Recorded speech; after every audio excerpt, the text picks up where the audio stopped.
Bonjour tout le monde, j'espère que vous allez bien. On se retrouve aujourd'hui pour un nouvel update lecture dans lequel je vais vous présenter pas moins de 6 livres.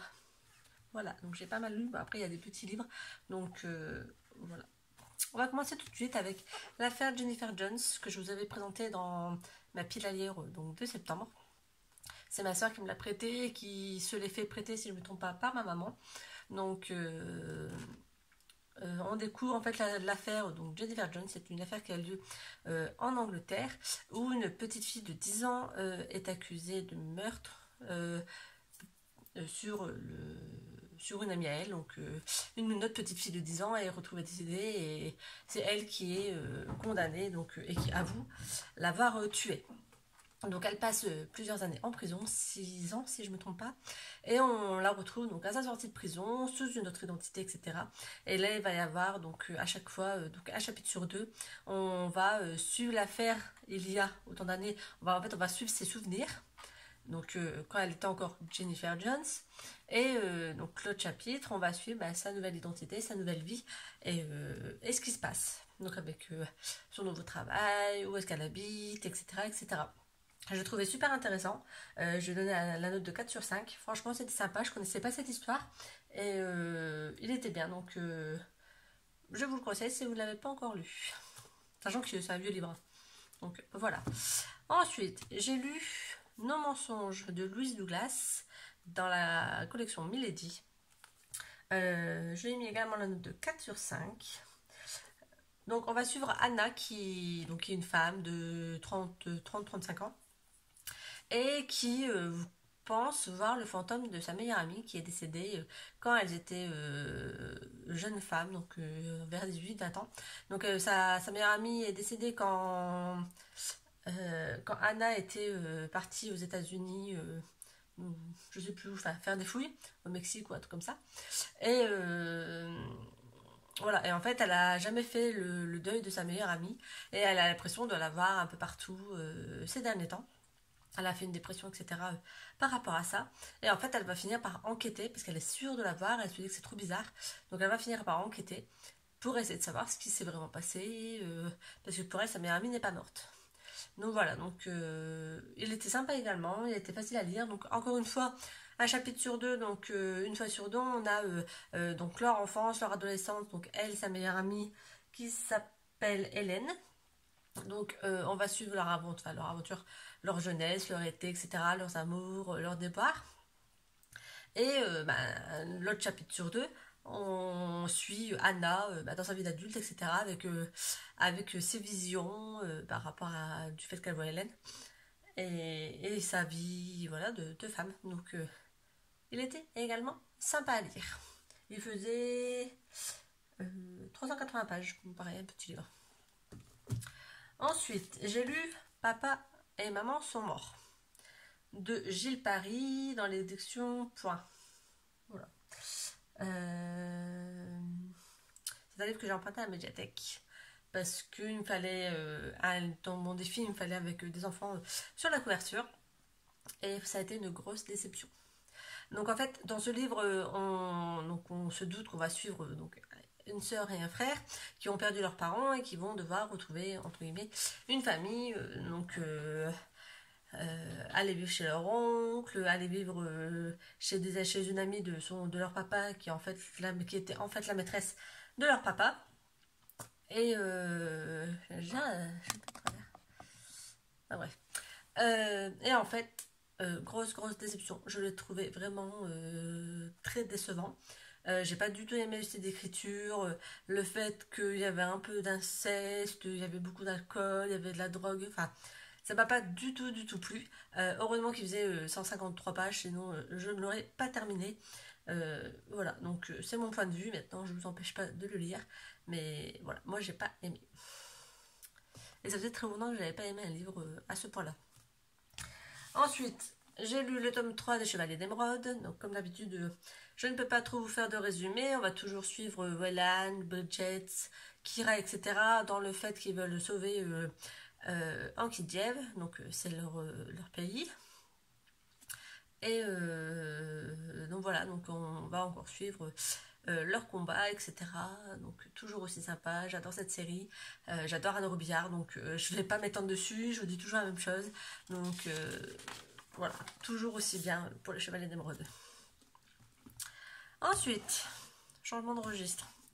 J'ai lu Darker de L.A. James, donc un livre qui est sorti il y a un bon moment maintenant, donc qui est la suite de 59, enfin, qui est la suite, entre guillemets. En fait, il y a eu les 3 tomes de 50 nuances degrés, donc 50 nuances degrés, 50 nuances plus sombres, 50 nuances plus claires, si je ne me trompe pas. Et celui-ci, en fait, c'est le tome 2, donc 50 nuances plus sombres, vu de la part de... je sais plus son nom, de Christian. Donc en fait, on va dire c'est exactement le même que le 2, sauf que là, c'est pas raconté par Anna, mais c'est raconté par Christian. Donc personnellement, je pense que si je l'avais lu à la suite des 3 premiers, j'aurais pas du tout accroché parce que c'est vraiment entre guillemets du copier-coller. Par contre là, ça faisait très longtemps, en fait j'ai lu les premiers à leur sortie, donc ça fait plusieurs années que je les ai terminés. Et donc de suite j'ai bien aimé, mais bon, enfin voilà, ça reste du 50 nuances degrés. Donc je lui ai mis une note de 3 sur 5 parce que voilà, comme je vous disais, je pense que si je l'aurais lu à sa sortie, donc à la suite des autres, ben je n'aurais pas accroché. Voilà. Et ensuite, Elle s'appelait Sarah, de Tatiana de Rosnay, des éditions Je ne sais pas. Hugo. En fait, il vient de France Loisirs, mais c'est Hugo parce qu'il y a eu un film dessus. Édition France Loisirs, édition Héloïse Domerson. Voilà, donc il date de 2006, pareil, c'est pas un livre récent. Donc on va suivre l'histoire de Julia, qui est journaliste et qui va devoir écrire un article, donc qui est originaire des États-Unis et qui est venue vivre en France après avoir terminé ses études de journalisme. Et là, elle travaille pour un journal qui existe en France, enfin voilà, qui est publié à Paris, mais qui, entre guillemets, ne se vend qu'auprès des Américains établis en France. Voilà. Et là, donc, elle va devoir écrire un livre sur le Veldiv, donc le Vélodrome d'hiver, qui a eu lieu en 42, donc le 16 juillet 42, qui s'est passé à Paris. Et en fait, là, elle ne sait pas de quoi on parle, puisque elle n'a jamais appris à l'école. Et je dois vous avouer que moi non plus, ça ne me dit rien sur mon enseignement scolaire d'avoir appris ça. Donc en fait, c'est l'histoire... c'est pas une histoire en fait, le Veldiv. C'est une rafle qui a eu lieu auprès des Juifs, donc pendant la Seconde Guerre mondiale, où la police française devait fournir un certain nombre de Juifs aux Allemands. Et donc elle a décidé de faire une rafle la nuit du 16 juillet. Donc à la base cette rafle devait avoir le 14 juillet, mais comme c'est la fête nationale, ils l'ont décalée. Donc ils l'ont fait la nuit du 16 juillet. Et ils ont emmené des milliers de juifs. Ils les ont enfermés pendant plusieurs jours dans le Vélodrome d'hiver avant de les emmener dans les camps, pas vraiment les camps de concentration, en fait, on va dire les camps d'entre-deux, c'est-à-dire les camps qui vont se trouver sur Drancy, etc., et qui se trouvaient sur Drancy, etc., donc dans les alentours de Paris, avant d'être emmenés à Auschwitz. Donc, on va y arriver, j'arrive à l'histoire. Donc on va suivre Julia, donc c'est toujours pareil, c'est encore une fois un chapitre sur 2. J'ai beaucoup de livres un chapitre sur 2 sur cette vidéo, je trouve. Donc un chapitre sur 2, donc on va suivre Julia, journaliste, qui va se renseigner sur cet événement tragique qui a eu lieu donc, le 16 juillet 42 pour écrire son article pour la commémoration des 60 ans. Et de l'autre côté, on va suivre une petite fille donc, qui s'appelle Sarah et qui se fait emmener en 42 avec ses parents lors de cette rafle. Et qui, pour sauver son petit frère, va l'enfermer dans un placard parce qu'en fait elle ne sait pas ce qui se passe, ses parents ne lui ont jamais expliqué pourquoi elle devait porter une étoile, pourquoi il y avait des restrictions. Donc elle s'attend à revenir quelques heures plus tard, et comme son petit frère qui a 4 ans ne veut pas la suivre, donc elle a 10 ans Sarah, son petit frère qui a 4 ans ne veut pas la suivre, elle va l'enfermer dans un placard dérobé qui se trouve derrière un pan de mur, mais elle va l'enfermer à clé. Et donc là, on va suivre donc un chapitre sur 2 l'avancée de Julia sur son enquête pour son article.